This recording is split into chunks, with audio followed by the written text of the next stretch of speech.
Allir þættir samstæðuverinnar eru á YouTube.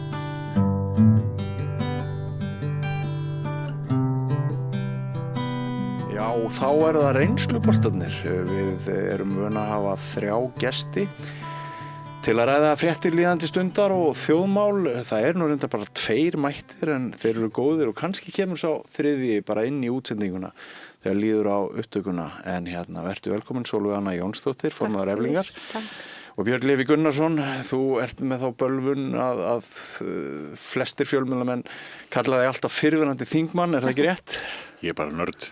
Þú ert bara nörd, en þú munt sannlega sitja uppi með það að vera fyrrverandi þingmaður. Eins og svo margir aðrir sem eru á alþingi og hætta og eru alltaf kynntir sem slíkir í svona þáttum. Það ekki rétt að mér? Ég veit ekki okkur. Nei, til hvers. Ekki eins og það við skilgreint þig sem manneskja að vera þingmaður. Nei, frekar hið gagnstæða inni. Já, einmitt. En gaman að fá ykkur, við ætlum að ræða alþjóðamáli náttúrulega og sko tengt þeim þá ég veit ekki hvort myndavélin sér aðalfyrirsögn Morgunblaðs í dag en hún forsendurnar riða til falls. Líkur aukast dag frá degi á að forsendur kjarasamninga bresti, segir Vilhjálmur Birgisson, formaður Starfsgreinasambandsins. Endurskoðun 1. september næstkomandi. Það verðbólgu viðmið 4,6% ef ég man þetta rétt og það eru náttúrulega hlutir að gerast í kjölfar innrásar stríðs Bandaríkjanna í Íran sem leiða til hækkunar olíuvers. Sólveig Anna, svo við byrjum á þér. Ertu sammála Vilhjálmi Eil Birgisinni fyrirgeðu að forsendur kjarasamninga séu komnar í uppnám? Jú, ég held að það hljóti allir að vera sammála því. Það ekki annað hægt, hann bara að mæla hinn sannu orðs. Það eru raunverulega 2 svona verðbólguforsendur inni í þá hverju forsendu ákvæði. Já. Og það annars vegar 12 mánaða verðbólgan en svo þarf að skoða líka 6 mánaða verðbólgu og þá að skoða hana frá mars til ágústmánaðar og svo forsenda hljóðar upp á 4,4% verðbólgu. Já. Og ég held að ef við skoðum ástandi núna þá sé bara mjög markvisst að dragast upp svo mynd að báðar þessar forsendur eða réttar sagt hvorug þeirra haldist. Einmitt. Og svo ég meina það búið að vera þessar sem sagt slæmu verðbólgumælingar undanfarna mánuði, svo eru síonistarnir í Hvíta húsinu og barnamorðingjarnir í Jerúsalem búin að ákveða að hella allir þeirri olíu á alla þá elda sem að þeir geta mögulega fundið til þess að koma mannkyninu hraðar í átt að glötun. Og það, jú, eins brjálæðislega og það kannski hljómar hefur áhrif á verðbólguna hér. Þannig að hér eins og í svo mörgu öðru þá sjáum við bara hvernig alþjóðamál og alþjóðavæddur kapítalismi hefur áhrif á allt saman og það þegar að fársjúkt fólk sem að virðist vera á mála hjá myrkrahöfðingjanum fer með stjórn heimsmála, hvernig það hefur á endanum áhrif á okkur öll. Þannig að, já, þetta kannski ekkert endilega langa en svona rétta svarið við því hvort að Vilhjálmur Birgis fær þarna með rétt mál. Já, hann gerir það. Hvert ansvar þeirra þróunar sem þú rekur til kapitalismas? Það sósíalismi? Ég bara fullorðin og þroskuð og lífsrönd manneskja og meitt hér í þetta sem heitir held í reynsluboltar. Og ég hef viðað með mikilli reynslu síðustu ár og ég held að það besta sem að við gætum núna vonast eftir í ljósi ástands heimsmála og stjórnmála bæði hér og annars staðar að við gætum komist að lífvænlegri niðurstöðu að vera með einhvers konar öfluga sósíaldemókrasíu þar sem að við fremjum ekki öreigabyltingu og vinnuaflið tekur mögulega ekki yfir öll tól verðmætasköpunar en þar sem að ríkisfjármálin og stjórnvöld gera sér grein fyrir því að þeirra helsta hlutverk að tryggja jöfnuð, efnahagslegan og félagslegan jöfnuð og ef við gætum komist áfram nær því markmiði hratt og örugglega þá væri ég ágætlega ánægð. Svona Ólaf Palme útgáfa á Karl Marx. Sko, ég er marxisti og og ég var einmitt á morgun þar sem ég var að hjóla í vinnuna að hlusta á eitt þátt af frábæru podcasti sem heitir Confronting Capitalism sem að áhuga sem getur fundið á Jacobin Radio podcastinu þar sem að þau eru einmitt út eru marxistar sem að ræða saman meðal annars prófessor sem heitir Vivek Chipper klár og flottur maður sem hefur meðal annars verið með mjög glæsilega marxíska greiningu á vandamálunum við vókið og ég hlusta mikið á og les og þau eru einmitt að tala svona firringu vinnuaflsins og það hvernig á því stendur að tækni framfarir frelsa okkur ekki undan kúgun vinnusamfélagsins og svo framvegis þannig að þessu sögðu þá vil ég koma skýrt fram að ég marxisti en ég átta mig líka á því að við búum í því sögulega umhverfi sem við búum í hverju sinni þannig að já, mögulega væri það einhvers konar niðurstaða sem að vinnandi fólk, verkafólk hér á þessu landi í það minnsta gæti fellt sér við. Já. Björk Vilhelmsdóttir, þú ert mætt síðan við hófum þáttinn. Góðan daginn, kæra þakkir. Hér er ég með vatnsglas ósnert, þannig að má ekki bjóða þér vatnssopa. Við þurfum að nesta þeim með vatni fyrir umræðina. Þú mistir af blábyrjunni en hún Sólveigana er að fara yfir uppnám mögulegt kjarasamninga og við höfum svolítið verið að bíða kannski eftir því að ríkisstjórnin bregðist við með einhverjum, róttækum hætti. Það er búið að kynna þessi von á einhverjum, við veitum ekki alveg hvað það er Þú ert náttúrulega í Samfylkingunni og ertu í einhverju talsambandi við Kristrúnu og félaga þína hvort ríkisstjórninni beri að grípa inn í með einhverjum róttækum hætti núna? Já, það er nú verkalýðsmálaráð í Samfylkingunni sem að fundar og gerir mjög skýrar kröfur það að það sé brugðist við og ég trú ekki öðru en að ríkisstjórnin bregðist við því að við verðum öll mjög illa sett ef að kjarasamningar fari í uppnám en ég skil það mjög vel þegar misskiptingin í samfélaginu hún er þannig að fólk á mjög erfitt með að líða það og þessi mikla misskipting það verður að taka á henni og ríkisstjórnin er að reyna að skattleggja meira þá sem að auðmenn og auðfólk en kannski ekki nóg þannig en ég vona að ríkisstjórnin grípi til aðgerða en það sem ég mestar áhyggjur af er að ógn við heimsfriðinn og þetta stríð sem að núna er staðbundið við Miðausturlönd að það muni hafa mjög mikil áhrif líka á efnahagslífið hér og hafa áhrif og hækka verðbólguna. Á sama tíma og atvinnuleysi er bara mjög hátt. Það er mjög hátt, sérstaklega meðal fólks af erlendum uppruna og það er alvarleg staða en ég vona svo sannarlega að ríkisstjórnin grípi til aðgerða og það verður bara einhvern veginn að gerast. En þú er ekki hlerað hvaða aðgerði það getur orðið? Nei, ég verð að viðurkenna það. Ég áttaði mig ekki á því að vera í nægilegu talsambandi við fulltrúa ríkisstjórnarinnar fyrir þennan þátt. Nei.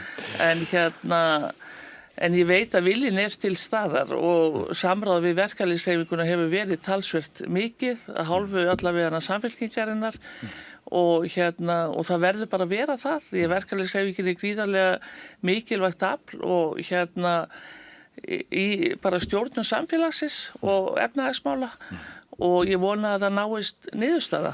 Já. En ég er ekkert bjartsýn einmitt frekar vegna svona ytri aðstæðna. Nei.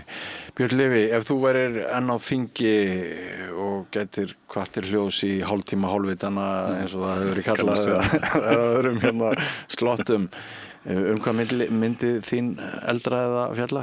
Eldra eða mér finnst alltaf gaman að skoða gögn. Það var eitt af því helsta sem ég gerði þegar ég var á þingi og þegar ég skoða stöðuna núna og vissulega búin að vera smá hækkun á verðbólgu undanfarna 2 mánuði að þá skoði ég samt hvernig staðan liggur og ef að þróunin verður áfram svipuð hún er búin að vera undanfarna 12 til 24 mánuði að þá erum við í 3,4% verðbólgu eftir 6 mánuði.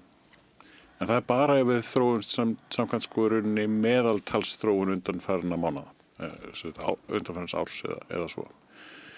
Þannig að mánuðinir sem eru að koma inn núna eru í hækkun af því að þeir eru aðeins yfir meðalagi en mánuðinir sem eru að hverfa voru aðeins undir meðalagi. Þannig að maður þarf að skilja aðeins hvernig svona ársmælingin færist, hvað er að fara, hvaða mánuður er þetta út, hvaða mánuður er að koma í staðinn og hver er munurinn á meðaltalinu. Mér finnst svakalega áhugavert í rauninni öllu þessu samhengi er að við erum ekkert svo langt yfir sko bara meðaltals og miðgildis verðbólgu á þessari öld. Það er rétt rúmlega 4% sem að svona meðaltals verðbólga er. Og ríkisstjórnin og Seðlabankinn er með einhvað sko galið viðmið upp á 2,5%. Já, þeir eru það galið. Mér finnst það galið af því að raunin er rúmlega 4%. Já. Og þá þarf að útskýra fyrir okkur hvernig á í ósköpunum að ná 2,5% þrátt fyrir að við erum ítrekkaði rétt yfir 4%. Já. Hvað er það sem er svona gríðarlega flókið í efnahagsstjórnun að það sé hægt að setja einhvers konar viðmið 2,5% þegar það bara gerist ekki. Væntingastjórnunin hérna er bara úr kortunum og útskýringarnar á því hvað og af hverju eru ekki til staðar. Það er ekkert svo langt sem við vorum í 10% verðbólgu. Það var í 2 ár var verið að hamra upp alls konar viðbrögð ríkisstjórnarinnar. Það liðu vísu 5 mánuðir frá því að var svona farið að verðbólgan fór á flug þangað til að ríkisstjórnin þá tók við og sagðist þeir að gera eitthvað, kom aðgerðapakka, áfram verðbólgan að hækka, og kom annar aðgerðapakki og þriðji og ekkert gerðist og áfram fór verðbólgan upp í 10%. Þannig að getum við horfst í augu við það að ríkisstjórnin hafi ekkert rosalega mikið þetta að segja? Hver er það í raun og veru sem hefur eitthvað þetta að segja? Hver eru ytri áhrifin? Og getum við verið heiðarleg gagnvart því hver þau eru og þá ekki verið að kenna stjórn eða stjórnarandstöðu það hvað er að gerast? Nei. Ég held ekki, því að pólitíkin er svínslega á þann hátt í rauninni. Og kennir bara hendugum aðilum og þó hvort sem það sé satt eða ekki. Já, svo ferð þú nú Sólveig ofta að heyra það að það sé nú dugnaður þinn sem verkalýðsforingja sem hefur nú aðeins náð að bæta kjör hinna lagsettu og það sé þér og ykkur að kenna launahækkunum ykkar að verðbólgan. Kenna eða þakka fyrir geðu? Já, ég er að tala núna þegar fílabeinsturnin tala niður til hennar. Þú veist, þetta er alveg rétt sem að Björli verið að segja. Þú veist, hvað geta stjórnvöld gert til þess að stjórna verðbólgunni og ég er líka sammála því að þessar verðbólguvæntingar Seðlabankans upp á 2,5%, þetta er auðvitað í ljósi hérna sögulega gagna kannski mjög langt selst í einhverju svona árangusmiðari nálgun, en ég held að ein af ástæðunum fyrir því að þessi markmið eru sett eru auðvitað til þess að senda skýr skilaboð til vinnumarkaðarins að þar verði farið í markvissa ögun á vinnuaflinu og launakröfum þess. En já, ég meina það er oft sagt við okkur að við einhvern veginn eigum þú veist, berum einhverja sök, en við í Eflingu og Vilhjálmur Birgisson, okkar ágæti félagi, við höfum verið með svona staðfest í þeirri nálgun okkar og það hefur verið okkar ríkulegi vilja að það verði samið krónutöluhækkanir, flatar krónutöluhækkanir. Það var gert í lífskjarasamningunum 2019. Og það hélt nokkuð vel, það var ekkert eitthvað geigvænlega mikið launaskrið þá, eiginlega bara þvert á móti, og þessi nálgun varð til þess að kaupmáttur lægstlaunaðasta fólksins á Íslandi, innflytjenda og kvenna, þeirra sem að svona raðast þannig neðst í efnahagslegt stigveldi, hann hækkaði mest, verulega umfram aðra, og þetta er auðvitað góð og skynsamlega nálgun, segi ég, þetta er góð og skynsamlega nálgun til þess að reyna að hemja ofneyslu þeirra sem hafa einfaldlega of mikið á milli handana og einmitt taka þátt í því að knýja hér áfram þetta verðbólgubál, og svo er þetta góð og skynsamlega nálgun í svona litlu samfélagi sem einmitt vill ekki búa við of mikla misskiptingu og of mikla stéttskiptingu vegna þess að það er alltaf eitur, en það er sérstaklega mikið eitur í svona litlu samfélagi þar sem áhrifin verða hratt mjög slæm, en því miður þá var ekki vilji í kjarasamningunum 2024 hverra forsendur við vorum hér áðan að ræða til þess að fara þessa leið. Samtök atvinnulífsins vildu ekki fara leið flatra krónutöluhækkana, lögðu mikla áherslu á það yrði að fara fram með prósentunálgun inn á þennan svona almenna launamarkað vegna þess að slík aðferð ætti að koma í veg fyrir launaskrið. Það hefur aldeilis sannast með mjög skýrum hætti núna undan farið að það var kolrangt metið hjá þeim að þau alls ekki náðu að hafa neinn heimil á launaskriði og svo voru það okkar opinberu viðsemjendur og þá erum við kannski komin að því til hvers hægt að ætlast af stjórnvöldum. Það til dæmis hægt að ætlast af stjórnvöldum til þess í því verkefni að reyna að hemja verðbólguna svo sé hægt að lækka vexti að þau virði það upplegg sem að farið fram með í kjarasamningum á almenna markanum. Því að eins og Vilhjálmur Birgisson segir líka oft, þar verður verðmæta sköpunin til og það verður auðvitað að leggja línurnar þar. Það hefur aldeilis ekki tekist vegna þess að stuttu eftir að við semjum á almennumarkaði einmitt hófstilltar launahækkanir. Fyrsta árið prósentuhækkun upp á 3,25% og hin ár samningana prósentuhækkun upp á 3,5%. Lægsta mögulega hækkun sem getur fengið 23.750. Svo eru taxtarnir, það eru það byrja 50% verkafólks jafnvel örlítið meira á strípuðum töxtum. Þar hækkunin inn í launatöflunni hærri. Á fyrsta ári var hún það byrja 5,9% ef ég man rétt. En svo fyrir opinbera og semur og þá bara samið miklu meira eins og sést til dæmis í kjarasamningunum sem að náðust við kennara. Þar samið gríðarlega háar prósentuhækkanir og ef við skoðum launaskriðstölurnar þá sjáum við að þar hið opinbera núna orðið leiðandi í launaþróun. Þannig að við gætum í það minnsta þó þessi rétt sem að Björn Leví var að segja, það að sjálfsögðu ekki hægt að benda bara alltaf á ríkisstjórnina og segja ykkur að kenna, en það væri til dæmis hægt þarna að benda á ríkisstjórnina, samninganefnd stjórnvalda og samninganefndir hins opinbera sem hafa farið núna af stað í það verkefni að hækka verulega umfram umsamin laun á almennu markaði með því auðvitað grafið undan öllu trausti af hálfu okkar sem erum að semja fyrir hönd ASÍ-félagana til þeirra til viðsemjenda og hafa auðvitað lagt sitt að mörkum til þess að kynda hér verðbólgubálið ásamt svo sem öðrum aðgerðum sem að þau hafa gripið til. En auðvitað þetta stórt og flókið mál og ég ekki þannig að ég bendi einhvern veginn fyrst og fremst og bara á stjórnvöld. Hér hafa samtök atvinnulífsins ekki náð að setja neinar meldingar út til atvinnurekenda að það skuli ekki vera einmitt launaskrið. Hér hafa þau heldur ekki náð að setja neinar meldingar út til þeirra sem að selja hérna vörur í að það ekki að velta öllum hækkunum beinustulega út í verðlagið. Þannig ég myndi segja að þeir sem að hafa og þess vegna það að mínu viti sérstaklega ósanngjarnt að reyna eitthvað að kenna okkur við einmitt gengum undan með góðu fordæmi, við sýndum mikla hófsemi, við lögðum alla áherslu á einmitt að reyna að gera kjarasamninga þar sem að að vissuleyti væri komið til móts við þarfir sérstaklega verkafólks fólks, ókeypis skólamáltíðir og fleira, en við vildum einmitt leggja okkar mörkum til þess að reyna hér að ná einhverju jafnvægi í þessu efnahagsumhverfi. Aðrir sem að koma að þessum samningum með okkur hafa bara einfaldlega ekki gert slíkt þið sama, þannig að þegar fólk eitthvað að benda á okkur, þá segir ég, ok, þið geti benda á part af verkefnishreyfingunni, þið megi alveg benda á BHM-félögin sem að neita að semja annað en prósentuhækkanir, megi alveg benda á vissa hálaunahópa innan Alþýðusambandsins sem að líka neita að semja flatar krónutöluhækkanir, en ekki benda á okkur í breiðfylkingunni. Við reyndum að gera það sem við gátum gert, aðrir gerðu það ekki. Björk, margt skuldugt fólk á Íslandi hugsar til þess með hryllingi núna ef Seðlabankinn miðað við þá brjálæðislegu vexti sem hafa verið lengi jafnvel að velta því fyrir sér að hækka þá enn sem ekki útilokað.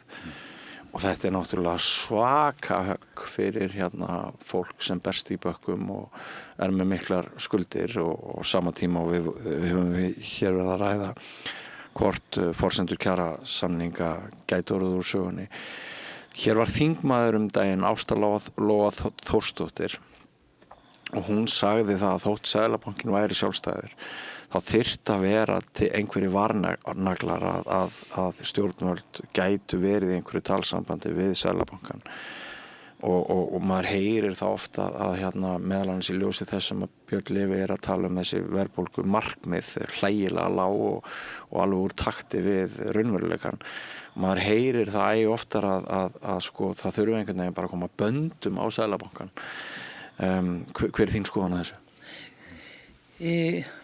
Mér finnst við almennt á Íslandi vera komin í algjört óefni það er svo mikil neysluhyggja á Íslandi og ég veit að auðvitað hækkun vaxta kemur hryllilega niður á fólk sem að skuldar og skuldar mikið. Við kannski höfum bara leyft fólki að skulda allt og mikið. Það er svo mikið, fólk getur tekið lán fyrir öllu. Við þurfum að gera eitthvað í dag, þá er það einmitt að þjóðarsátt að það sé ekki alltaf meiri og meiri kaupmáttur. En er þetta ekki svolítið að varpa skuldin yfir á þolendurna með þessum orðum? Jú, en samfélagið allt, stjórnvöld, aðrar vinnumarkaðarins, það verður að fara að ræða það að við getum ekki bara verið samfélag þar sem að allir fara fram á meira. Og ég fór að hugsa þetta þegar Sólveig Anna var að tala launaskriði. Það vilja alltaf allir meira og meira og meira. Samt eru við samfélag sem að trónir á toppnum í neyslu. Við erum, heimurinn þolir ekki samfélag eins og okkur. Við erum bara að gjöreyða heiminum með frekjugangi og neyslu og við erum til í að lána fólki fyrir langt umfram greiðslugetu fólks fyrir nýjum bílum og öllum mögulegu og það verður að setja ykkur bönd á þetta og Seðlabankinn, hann er einmitt bara í síðustu viku sagði hann það er alveg sama hvað við gerum að það er alltaf sama mikla neyslan þeir hafa verið að þegar þeir voru að hækka vexti þá hafði það svo lítil áhrif að því að þeir kannski hækkuðu ekki nóg. En Seðlabankinn hefur önnur úrræði heldur en bara þessa vaxtasvipu. Já, ég er ekki hagfræðingur, ég kann þetta ekki alveg en það öskrar á mig úr öllum áttum þetta yfirgengilega neyslusamfélag sem á sér stað hér á Íslandi sem að umhverfis fótspor okkar er meira en allra annara. Þetta hefur áhrif á verðlagið, þetta hefur áhrif á allt efnahagslífið og mér finnst einhvern veginn umræðan bara venjulegt fólk eins og ég það er að ræða þessi verðbólgumarkmið og hitt og þetta. Við verðum að fara að ræða grunninn. Getum við lifað af með minna? Getum við ekki farið að lifa af í einhver annars konar samfélagi þar sem að gæðin eru ekki mældið í nýjasta sem þú átt? Og ég held að sú umræða þarf að eiga sér stað. Frekar en hvað er 0,25% hækkun vaxta, hvaða áhrif hefur það á þá sem að skulda 38 milljónir eða 47 milljónir. Við erum ofta í svona þessum tæknilegu úrlausnarefnum en stóra málið er að við bara eyðum allt og miklu, mjög oft með lánum sem við höfum ekki efni á að borga og við viljum bara meira. Þetta er bara, við erum bara í ruglinu. Aðeins bregast örstutt við og svo vill Björn Leví eflaust fá að segja sína skoðun þessu. En auðvitað í prinsipinu er verið að mæla hér hinn sönnu orð að sjálfsögðu væri betra ef að okkar samfélag og önnur vestræn samfélag getur litið aðeins í eigin barm og hort með öðrum augum á stöðuna eins og hún er. En vandinn sem að við hér stöndum frammi fyrir og við í Eflingu stöndum frammi fyrir er að það eru 70% launafólks á Íslandi sem einmitt hafa bara mjög gott. Og það bara kemur fram í öllum mælingum og sér það bara á öllum launatölum. Og það er fólk sem er með ágætislaun, það er fólk sem hefur náð að komast í eigið húsnæði, hefur einmitt mikið svona neyslurýmur, með mikið af svona disposable income sem hægt er að nota í bara gera sig glaðan dag og fara til útlanda og svo framvegis. En svo það þessi 30% og það er bara allt önnur staðreynd sem að þar blasir við. Það er fólk sem einmitt er ekki með nægilega há laun þrátt fyrir að auðvitað séu laun hér á þessu landi í alþjóðlegum samanburði há, þá er bara svo dýrt að lifa hérna, þannig að fólk næri ekki endum saman, fólk næri ekki að komast í sitt eigið húsnæði, fast á leigumarkaði og þar eru auðvitað bara allar ráðstöfunarteknar tekjur meira minna bara jætnar upp, fólk næri ekki að leggja fyrir, fólk getur ekki brugðist við smávægilegum útgjöldum, þar þá einmitt að fara og taka yfirdrátt eða jafnvel fara í þessi smálán sem eru auðvitað mikil bölvun í lífi verka- og láglunafólks og og svo mætti áfram telja, fólk getur ekki, þú veist, sinnt börnunum sínum almennilega, hátt í 30% kvenna, eflinga kvenna geta ekki með góðu móti, þú veist, haldið afmælisveislur eða gefið jólagjafir eða bara leyft börnunum sínum að taka þátt í tómstundum. Og þú veist, ef það væri hægt einmitt og það væri þá til dæmis hægt að fara hérna leið krónutöluhækkana, bara svo ég reyni að segja hvað við getum gert til þess að leggja okkar að mörkum, en það væri einmitt hægt að nota þetta svigrúm sem að samið út frá í öllum kjarasamningsviðræðum og funnela því að mestu til þeirra sem að þurfa raunverulega á því að halda, sem eru þá að fara bara að kaupa nýja úlpu handa barninu sínu, kaupa örlítið betri mat, mögulega komast til útlanda hérna á einhverjum tímapunkti, eitthvað svona basic hluti og skerða þá einmitt neyslu getu þeirra sem að fá auka peningin sem að þau fá í gegnum prósentulaunahækkanirnar og nota hann einmitt kannski bara í að knýja áfram meiri neyslu og ég er sannfærð það eina af ástæðunum fyrir því að hærri launaðir hópar hér þrátt fyrir hátt vaxtastig og hátt verðbólgustig ekki tilbúinir til þess að leggja sitt að mörkum einfaldlega svo að þrátt fyrir einmitt þessar efnahagslegu staðreyndir þá hefur þetta bara ekki svo mikið áhrif á þessi fólk. Þú veist, þetta fólk hefur bara það mikið á millihandana, það bara er í það öruggri efnahagslegri tilveru, já það kannski mestarlagi fer úr óvirðtröðum vöxtum yfir í verðtrygginguna og getur svo bara svissa aftur tilbaka þegar vextirnir fara aftur að lækka. Önnur áhrif finnur það ekki. Og af hverju ætti það þá að vera eitthvað rosalega hart fyrir því eitthvað að leggja sitt að mörkum. Það er bara, hefur það svo gott og það eru þetta vandi Vesturlanda líka. Það er margir sem hafa það gott að þeir hafa bara engan hvata til þess að gera neitt. En talandi þessa skiptu heima, það liggur alveg fyrir að seðlabankastjóri og fólki í kringum hann það er að borða í hádeginu og öðrum veitingahúsum heldur en hérna. Þetta er náttúrulega vaxtastefna hinna ríku. Þetta er vaxtastefna hinna ríku. Sem kemur sér afskaplega vel fyrir fjármagnseigendur og fólk sem hefur alveg rosalega mikið. Það er bara þannig. Og hún kemur sér illa fyrir fólk sem hefur lítið á milli handana og pluss það svo er hér verið að búa til kólnun á vinnumarkað sem framleiðir atvinnuleysi sem að bitnar þá auðvitað fyrst og fremst á þeim sem hafa minnst á milli handana sem eru innflytjendurnir. Og hvað segir þú þá við þessari hugmynd Ástulóu hérna í þætti hjá mér daginn að það verði einhvern veginn að það verði að vera einhverjir varnaglar til þess að grípa. Ég sammála. Ég menn auðvitað er þetta partur af þessari svona þessu nýfrjálshyggju kúleiti sem allir hafa verið látnir samba síðustu áratugi að það sé hérna bara grundvöllur alls og bara að það komi frá Guði sjálfum og það verði að vera bara algjörlega frjáls hérna óháður seðlabanki. Þú veist, hvernig í lýðræðisríki getum við bara öll látið eins og það sé bara algjörlega 100% sjálfsagðar hlutur auðvitað eiga lýðræðislega kjörin stjórnvöld að hafa eitthvað að segja það hvað hérna mótar efnahagsstefnuna. Við heyrum ekki annað en að hagfræðingurinn í brúnni ríkisstjórnarinnar, forsætisráðherra Kristrún Frostadóttir sé mjög trúi blind á tæki Seðlabankans og það er engin gagnrýni. Ég bara get ekki svara fyrir það hverju hún trúir en hér var eitthvað stuttlega áðan verið að ræða hvort að einhverjar aðgerðir myndi mögulega að koma fram frá stjórnvöldum en mér heyrist að svo verði ekki ef ég bara svona skoða hvað hún hefur sagt einmitt vegna þess að ég held að þau ætli bara áfram að fara þessa leið mjög hás vaxtastigs, leið kólnunar og vinnumarkaði, leið sem að framleiðir hérna einhvers konar ekki nægilega, eða þú veist, já, hvað ég var að segja, einhverja svona smávæla neðursveiflu sem að þau vilja alls ekki að þetta fara eitthvað út úr böndunum.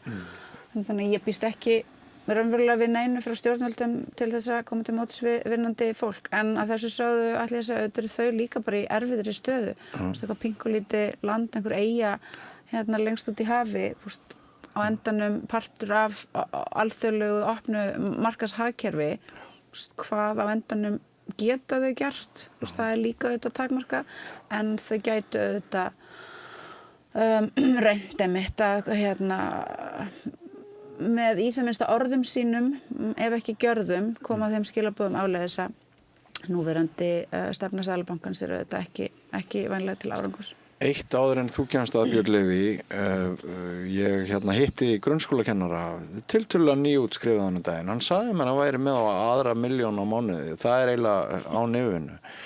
Og ég fór að velta fyrir mér, hvað fær hérna starfsmaður ófaglærður starfsmaður á leikskóla? Já, hann fær svo sannarlega ekki svona mikið. Sko, ófaglærð eflingarkona sem bara kona á mínum aldri, búin að vera alveg lengi á leikskóla. hún að fá eitthvað dríflega 500.000 kall útborgaðan, hún kannski með í ráðstöfunartekjur mögulega í kringum svona 400.000 kallinn. Ráðstöfunartekjur? Í ráðstöfunartekjur þegar hún búin að borga skatta og gjöld. Já, þannig.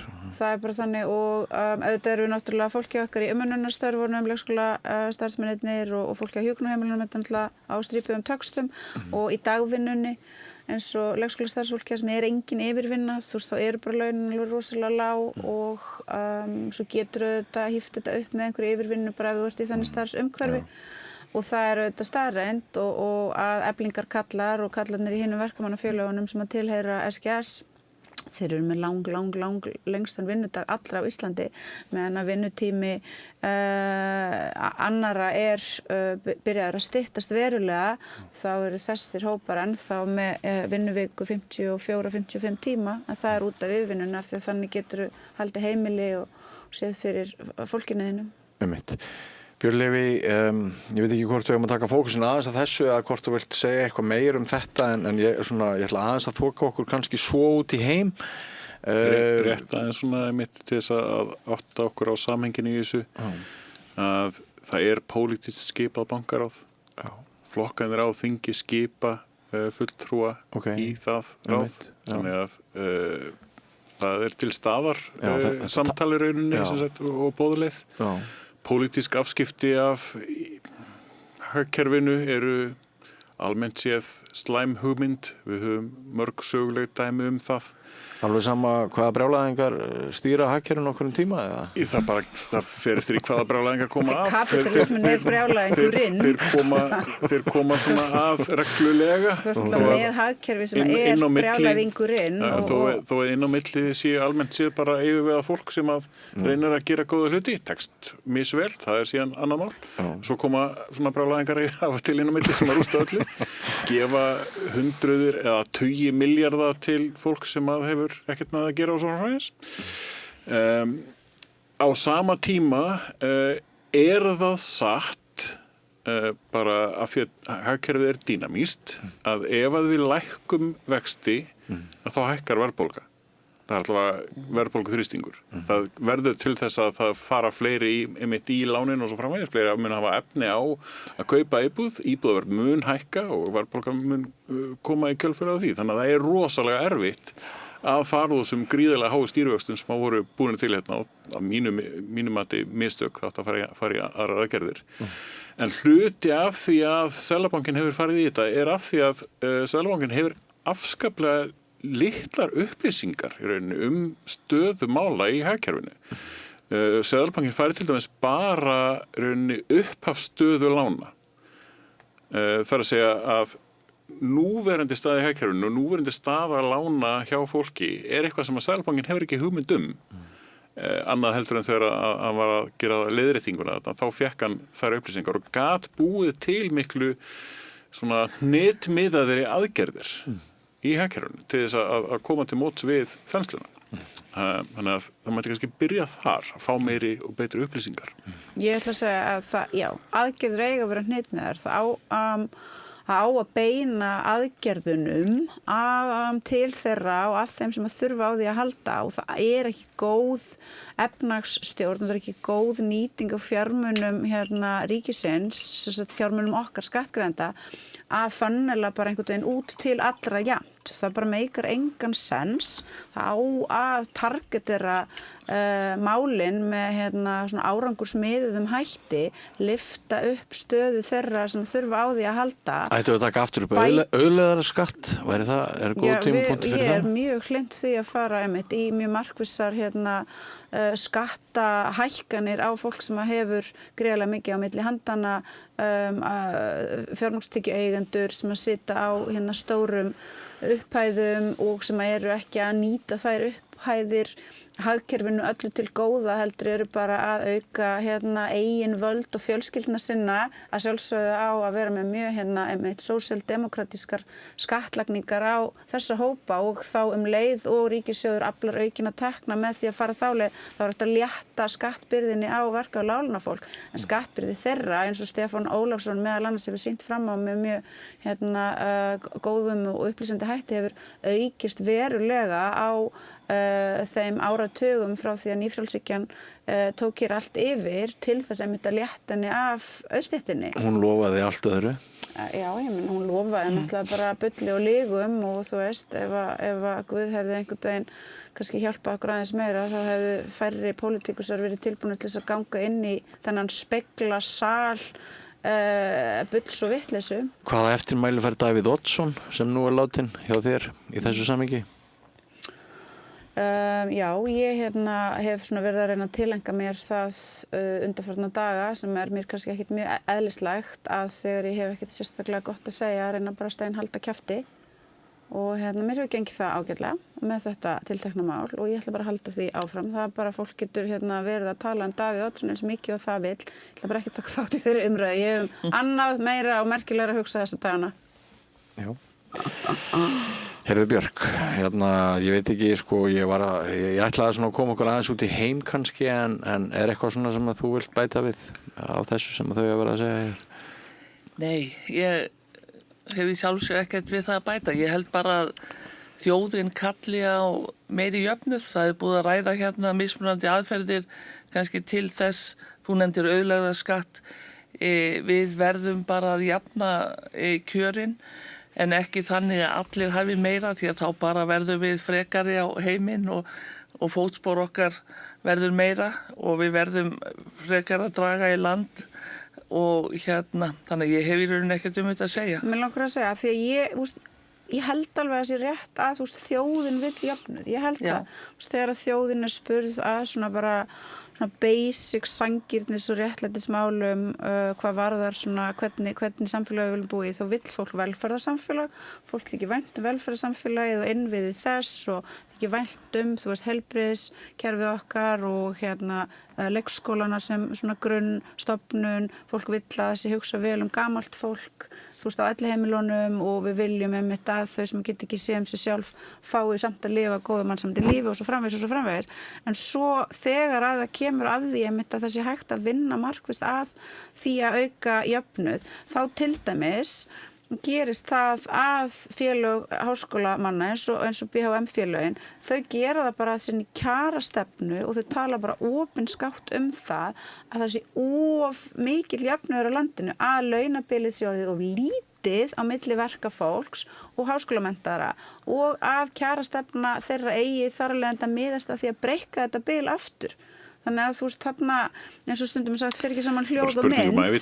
Fer ekki saman hljóð og mynd. Þú getur ekki sagt eina stundina, já við viljum meiri jöfnuð og það er leiðin fram á við og það er gott samfélag, en hina stundina sagt, nei hann má samt ekki vera svona, ná bara einhvern öðruvísi. Heyrðu, förum þá til Íran og það er svona hver stórfréttin og fætur annari sem rekur. Bandaríkjaher bara farin að sökkva freikátum bara svona af því. Já, ekki gerst síðan í seinni heimsstyrjöldinni. Nei, einmitt, af því þeir geta það og rað áhrifin af þessu er algjörlega óljós á sama tíma þá það er varla komið inn á þetta stríð inn á Alþingi. Ég tek eftir því. Er það, Björn Leví, er þetta meðvituð fæling? Er það vegna þess að fólk þorir ekki eða vill ekki stinga nefinu inn í þetta eða erum við bara virkilega svo veruleika fyrt að við höldum að þurfum ekki að ræða þessi mál miklu ákafar? Sú reynsla sem ég fekk af svona alþjóða stjórnmálunum þegar ég var á þingi var mjög áhugaverð. Ég upplifði mikinn mun á alþjóðapólitíkinni og landspólitíkinni. Þegar maður kom út í alþjóðapólitíkina þá var það eins og bara mjög svona unglingsleg svona unglingslega samræður. Það ná ekki mikilli dýpt og við erum að glíma við gríðarlegan búllíisma núna í alþjóðapólitíkinni. Það sást á viðbrögðum Bandaríkjanna við því sem að Spánn var að segja. Við erum að glíma við svakalega meðvirkni með valdi, svakalega meðvirkni. sem tengist óttanum við Já, algjörlega og við erum með ákveðina sögu mistaka, svo við tala nú Davíð Oddsson, þar sem við verðum þjóðhyrningavelju, sem að mínu mati bara eitt mesta illyrki sem að hefur verið gert hérna í stjórnmálasögu landsins. Já, það stór orð. Ég hef sagt þetta áður og ég enga ástæðu til þess að segja það ekki aftur.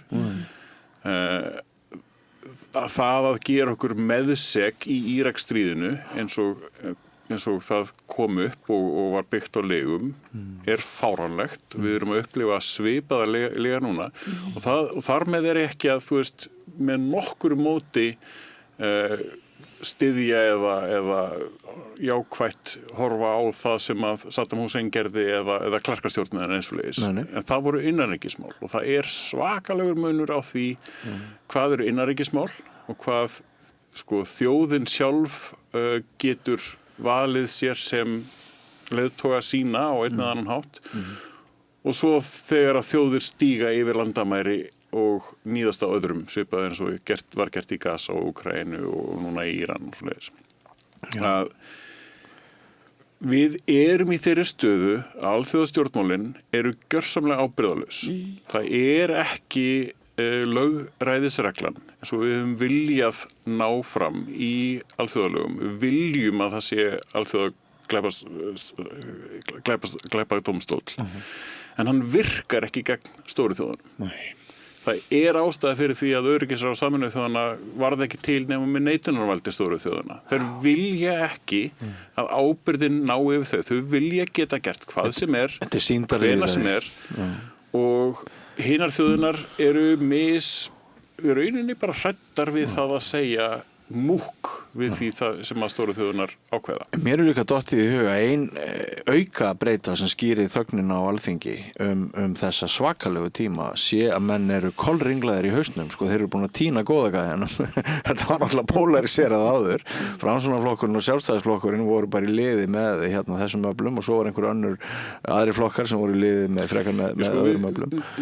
Við verðum að skilja hversu svakalega hlutdræg við erum bara sem mannvera. Við höldum með liðsfélögum okkar og þeim sem við ályktum að séu liðsfélagur okkar bara út í rauðan dauðan, svona almennt séð. Við höldum með, fótboltaliðinu sem að við veljum okkur. Svo sem ástæðan fyrir því. Sama á viðhaldu stjórnmálaflokka og liðsfélaga innan með nú eigum við ekkert lið utan landsteinana til að halda með. Við erum ennþá í NATO, við erum ennþá í EES og svo framvegis og við reynum að halda með þessum liðsfélagum okkar og þegar einn fer að haga sér eins og fáiði að þá erum við einhvern veginn ekki nægilega hugrökk að segja skam. Þetta ekki boðlegt. Nei. Ég líka bara, ef ég segi alveg svo ég í smá klemmu bara sem foreldri, Já, 15 ára gamla stelpu og bara ungt fólk svona núna þau eru bara á klukkunni, þau eru bara símanum. Það að hve miklu leyti á maður bara eins og í Róm til forna að spila á fiðluna á meðan borgin brennur eða strengjahljóðfærið hvort það var sítar, ég manna það ekki. og fólk þorir ekki að velja hlið af því að það að bíða eftir því hver sigrar. Það er að kenna börnunum sínum alþjóðastjórnmál bara frá því að þau eru, bara eins ást og byrja bara að kenna þeim þetta svo þú sést með manneskju sem getur skilið heiminn og tekið sjálfstæðar ákvarðanir og staðið fast á sínu og tekið debattin og ekki farið inn í eitthvað svona, haldið að hún að fá völdi lýðræðislegu samfélagi en sé bara einhver unglingaleveli. Við kennum þeim svo rátt. Þegar krakkar koma pínu lítil til okkar og finnst þau vera beitt einhverju óréttlæti, þá segjum við ekki klaga. Jú. Ég er að meina bara þú þarft að kenna náðu bara landabréfið og byrja bara svona að útskýra grundvallar hlutina ráðsbyrjun. Ég held að ég búið að finna svo merkilegt að hlusta var Magnús Bernhardsson prófessor, fræðimann sem að alltaf verið mjög orðvar maður og hann kallar þetta innrásarstríð í Íran bara sturlun og það þarf alveg rosalega mikið til að maður eins og Magnús Bernhardsson segir svona orð. Hann ekki meðvirkur núna og mér finnst það og við verðum held ég bara að meðtaka þetta að það sturlunar ástand í heiminum og ég tek undir það að það svolítið skrítið að Alþingi Íslendinga eða ríkisstjórnin, hún ekki búin að fordæma þetta árásarstríð. Þar sem að Bandaríkin og Ísrael bara ákveða það að fara í árásarstríð gagnvart 90 milljón manna þjóð sem að þar hefur verið náttúrulega líka heilmikil mótmæli og það er verið að reyna innanlands að hafa áhrif til hins betra og til breytinga en þá bara ákveða þessi stóru kallar þarna Netanyahu og Trump að ráðast inn í þetta land og breyta því eftir sínu höfði. Algjörlega á nokkur skilnings á því samfélagi og þeirri menningu sem að þarna á sér stað. Já, og líklega bara út af því að ef ekki, þá myndi Netanyahu vera settur í fangelsi fyrir þá glæpi sem hann var sjálfur var að detta í áður var kjörinn og Trump út af Epstein-skólanum. Já, en þú veist, þetta er sturlað ástand og síðan halda þeir áfram að hóta. Ísrael var, þú veist, að herða mjög loftárás og Teheran bara núna í morgun sá ég. Það er bara hryllilegt ástand og við erum ekki að fordæma þetta samtidig, en þú veist, svo getum við einmitt á sama tíma og ég verð að segja það að Þorgerður Katrín, hún fordæmir orð kaþólska biskupsins um samkynhneigð. Þú veist, auðvitað látum við ekki svoleiðis orð bara falla átölulaust, en þú veist, á sama tíma og það að verða myrða, þú veist, 165 stúlkur í einum skóla í Íran með einni sprengju frá Ísrael sem að segjast alveg stjórna sínum sprengjum. Þeir sé nú bara að stýra þeim í átt að hernaðilega mikilvægum skotmörkum eins og það heitir. Þú veist, þá erum við ekki að fordæma það. Þannig að við erum í einhverju rugli og ég held að við þurfum að fara að spyrja okkur eins og Bob Dylan spurði sig hversu margt fólk þarf að deyja í stríði áður við uppgötum að það eru aðeins svo margir. Og við þurfum bara að fara aftur tilbaka í friðar hugmyndarfræðina. Við verðum að fara að gera eitthvað alveg svakalega róttækt og nú er ég aftur að fara að tala um eitthvað svona róttækjabreytingar. Því að þú veist, við verðum að akta í samræmi við það að þetta sé sturlunar ástand sem á sér stað og þetta mun hafa alveg gríðarlega áhrif. Þetta er strax búið að breiðast út um öll Miðausturlönd. Frakkar eru farin að vígbúnast með kjarnorku, Bretar fara á þann vagn. Þetta bara er orðin sturlun og við skulum bara hafa okkur í samræmi við það. En ég greini ekki betur en að þú sért að senda ríkisstjórn sem þú styður pillu. Já, algjörlega. Ég skil ekki hvað ríkisstjórnin er að gera, hvað Alþingi er að gera, af hverju er ekki verið að fjalla um þetta. Þetta er ekki eins og okkur komið ekki við. Við erum bara einn heimur. Þetta mun hafa gríðarlega áhrif og þetta eru bara mannslíf í Íran og í Miðausturlöndum sem er verið að drepa og og það er bara eitt merkilegt sem að mér fannst í þessum fréttum núna því að Trump hefur farið áfram á síðastliðnum bráðum 2 árum án þess að það sé nokkuð tíman minnst á repúblikanaflokkin. Hann er bara eins og einræðisherra. En núna allt í einu kom þingið saman í gær og samþykkti það að hann mætti fara sínu fram í þessu árásarstríði. Það var sem sagt felld tillaga að setja bönd á hans völd gagnvart þessu stríði. Þannig að nú er búið að taka lýðræðislega ákvörðun það. En annars hefur bara ekkert lýðræði verið í og í Ameríku, Norður-Ameríku og ég held að það sé vandinn. Við höfum lýðræði og mér finnst alveg sjálfsagt og að sjálfsögðu geti gagnrýnt ríkisstjórn segja annars styr. Að sjálfsögðu og mér finnst bara ríkisstjórnin eigi að fordæma svona árásarstríð. NATO er hvort þið er búið að leysast upp í öreindir sínar. Við getum ekki hallað okkur á Bandaríkjamönnum sem þó ríkisstjórnin hefur svolítið talað um. Þau eru bara komin langt út fyrir það að við getum verið að tala um þá sem okkar bandamenn. Þú veist, við getum ekki talað eins og Sólveig Anna kallar það, svona barnamorðingja, við tölum ekki þá sem bandamenn. Nei. Við bara erum ekki þar. En þarna sjáum við náttúrulega með svo skýrum hætti þessar svona graf alvarlegu hrörnun vinstrisins að það engin manneskja sem hefur aðgang að einhverju plattformi, aðgang að ræðupúlti með lýðræðisleg völd sem kann og skilur og virðir þessi svona gömlu gildi vinstrisins sem hér þú hefur verið að fara yfir. Þar sem að fólk var á móti heimsveldastefnu, þar sem að fólk var á móti yfirgangssemi Bandaríkjanna og fylginhatta þeirra, þar sem að fólk talaði fyrir friðsamlegum samskiptum á milli landa og þjóða þrátt fyrir að trúarbrögð og menning og hagkerfi væru ólík, þar sem að fólk vildi diplómatísk samskipti. Einu sinni var þetta mikilvægur hluti af bara svona hefðbundinni vinstri mennsku. Og hægri mennsku. Og þetta bara allt farið, já, hægri mennsku var náttúrulega kannski meiri í einhverju svona einangrunarhyggju, einhverju svona svoleiðis. Já, fasisminn. En þú veist, þetta allt bara farið. Þetta allt farið. Það engin manneskja innan samfylkingarinnar sem hefur þessi lýðræðislegu völd sem að tala með þessum hætti. Þorgerður Katrín. Björk ekki valdalaus manneskja. Nei, þú veist hvað ég að meina þarna inni. Nei, ekki Sigmundur Davíð, en Sigmundur Ernir hefur nú svolítið verið að standa upp í Þú þarf að fara þá og gera það meira. Já, það að gera það meira, miklu meira.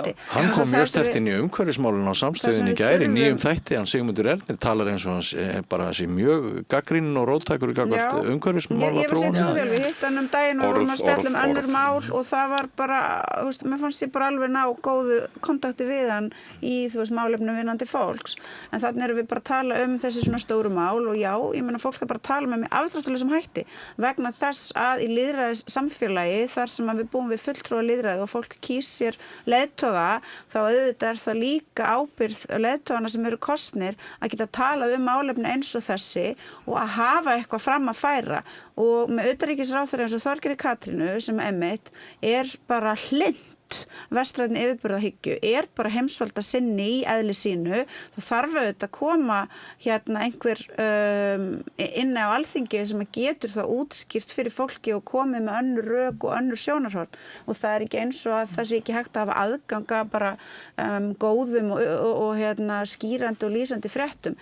Þú veist, fólk getur farið og fylgst með fréttaflutningi á Al Jazeera sem að þú bara sérð allt uppdatast jafn óðum.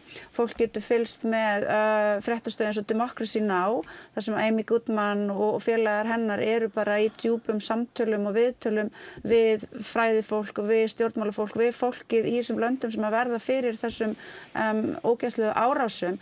Þannig að þú veist, fólk hefur enga afsökun. Þú getur ekkert sagt ef að þú ert stjórnmálamannskja bara eitthvað, æ, já, það er svo mikið að gera hér, æ, já, svo mikið að gera þar. Taktu bara þó að væri ekki nema klukkutími á hverjum degi. Reyndu bara þá að heimaskóla þig ef að það var aldrei neitt sem útskýrta fyrir þig og þú hefur hingað til ekki haft neitt áhuga. Gerðu það þá. Ekki einmitt láta enn eina ferðina þá hneisu verða einhvern veginn eftirmál íslenskrar stjórnmála samtíma sögu að enginn hafi sagt neitt að viti og enginn hafi getað sýnt neina leiðtogaferðni. En ég menna þarna, já, ég er sammála með það auðvitað það að við höfum verið sett á listana viljugu þjóða ógeðslegur skammar blettur sem aldrei verður hægt að þvo af okkur. En áður en að það gerðist, þá var innrásin í Afganistan í kjölfar árásanna á tvíburaturnana að viðbjóðslegt árásar og innrásarstríð af hálfu Bandaríkjamanna. Þar voru Samfylkingin og fleiri sem að studdu það. Össur Skarphéðinsson talaði mjög fjálglega að þarna ætti að leita uppi Ósama bin Laden og já, það myndi fullt, veistu hvað hann sagði? Hann sagði þetta í ræðu að já, það myndi fullt af fólki deyja og já, milljónir færa á vergang. En það þyrfti samt að gera þetta og við þurftum þá bara að hjálpa auðmikið fólkinu sem að færa á vergang. Svo kemur Íraksstríðið, svo geðveiki, svo bíðum við örlítið og fyrsta hreina vinstristjórnin tekur hér við völdum og þá er ákveðið að fara í loftárásir á Líbíu. Þar er aldeilis fólk tilbúið til þess. Ég mun aldrei gleyma þegar Steingrímur J. Sigfússon, Álfheiður Ingadóttir og fleiri stigu bara fram eins og ekkert væri og sögðu bara það þyrfti að vernda fólki í Líbíu og við hefðum R2P, Responsibility to Protect. Ég mun aldrei gleyma þessu. Þá fattaði ég einmitt, vá, það er ekkert þarna. Þetta er allt bara eitthvað djöfulsins orðasalat og ég meina þannig að það er ekkert skrítið ef við séum komin á þann stað það sé einhvern veginn enginn sem að, þú veist, hafi bara the wherewithal, afsakið sletti, bara, þú veist, einhvern veginn færnina til þess að tengja saman, þú veist, atburði til þess að vera með einhverja sýn og geta talað af einhverju innsýn og þekkingu og það bara fucking hræðilegt og til háburnar skammar og gera það einmitt að verkum að maður nennir ekkert einu svona að fylgjast með því hvað þetta fólk að segja og það kemur ekkert að viti. Þetta bara eitthvað djöfusins þras og þvaður og ömurð, bara algjör helvítis ömurð. Líka þegar hún nefndir þessi fyrir stríð, sko, það ekki eins og þeim hafi lokið hratt og örugglega og við vitum ekkert. Við erum náttúrulega í endalausum stríðum sem að hafin voru síðustu aldamót af George W. Bush og Dick Cheney og Donald Rumsfeld og þessum stríðsglæpamönnum sem ef við byggjum í réttlátum heimi væru allir í fangelsi eftir að hafa farið í gegnum stríðsglæpadómstólinn. Það ekki. Þessi menn eru bara frjálsa sinna ferða, eru bara að dingla sér og dúlla sér og það sem að Trump að gera núna, þetta að hafa bara þingið og senatið ekkert involverað, þetta bara doktrin, þetta bara George W. Bush doktrinið. Forsetinn, ef hann vil fara í stríð, þá fer hann bara í stríð. Heyrðu, við þurfum að fara að ljúka þessu en þú sagðir orð. Þegar vorum að ræða Sigmund Erni áðan. Já, ég hef séð það ansi oft sérstaklega inn á þingi að fólk segir ýmsa hluti og svo bara gerist ekkert. Og þarna nú flokksmaður Sigmundur Ernir í umhverfisráðuneytinu og það ekkert, ég sé engan samhljóm á milli þess sem að fer þar fram og því sem að sagt. Þannig að lítið þér nær þegar að þú ert að segja þessi orð, myndi ég bara að segja. Byrjaðu á þar sem það skiptir máli. En viltu segja eitt orð, Björn Leví, orð kaþólska pressins? Eitt? Guð ekki til. Biskupsins? Guð ekki til. Ég láti það bara duga ef það á að vera eitt orð, þá það þessi 4. Slóða þetta ykkur? Mér langar meira að segja því að þú nefndir áðan Ólöf Palme sem svona fyrirmynd þegar þú varst að tala svona sósíalisma með Ólöf Palme til hliðsjónar. Hann tók aldeilis afstöðu í utanríkismálum. Satt. Og ég held að við þurfum bara að hafa það hugrekki sem að þarf til og allur heimsfriðurinn undir núna og við verðum að hafa hugrekki til þess að standa í lappirnar og mótmæla þeim sem að vilja vera í árásarstríði og berjast gegn saklausu fólki og það það sem við þurfum að gera núna. Þetta stóra málið. Þetta svona mjög góð lokvar. Já, mér langar samt svo að segja, út af því mér fannst svolítið fyndið þegar nýr oddviti samfylkingarinn í borginu og allt í hún að fara alltaf að tala Ólaf Palme. Ég var að hugsa, Ólaf Palme, hvað, þetta bara því hann veit ekki neitt annan útlenskan stjórnmálamann. En svo fyrir ég að segja, ok, ef þetta verður til þess að fólki, yngra fólki og þau í samfylkingunni fara actually og skoða hver var Ólaf Palme, hver var hans sýn einmitt á utanríkismál, þá það bara frábært. Þannig endilega samfylkingin þarf bara að tala meira Ólaf Palme og það kannski mjakist eitthvað áfram í rétta átt. Takk fyrir, við erum til í það. Það frábært að fá ykkur öll. Ég þakka ykkur öllum kærlega fyrir komuna, búið að vera gaman að reyna svona pínu pons að greina veröldina af litlu mætti en viljinn það sem skiptir máli. Björk Vilhelmsdóttir, Sólveig Anna, Björn Ingi. Nei, það einhver alltaf. Björn Leví, ætlaði ég að segja. Kæra þakki fyrir komin öll. Og áfram göngum við göttuna, kæru hlustendur, ekki fara langt. Það nýr kapli hér handa við hornið. Frjáls fjölmiðlun á í vök að verjast, allstaðar, ekki bara á Íslandi. Peningavaldið og sterku hagsmunaöflin eiga greiðan aðgang að stjórnvaldi og fjölmiðlum og eiga jafnvel sína eigin fjölmiðla.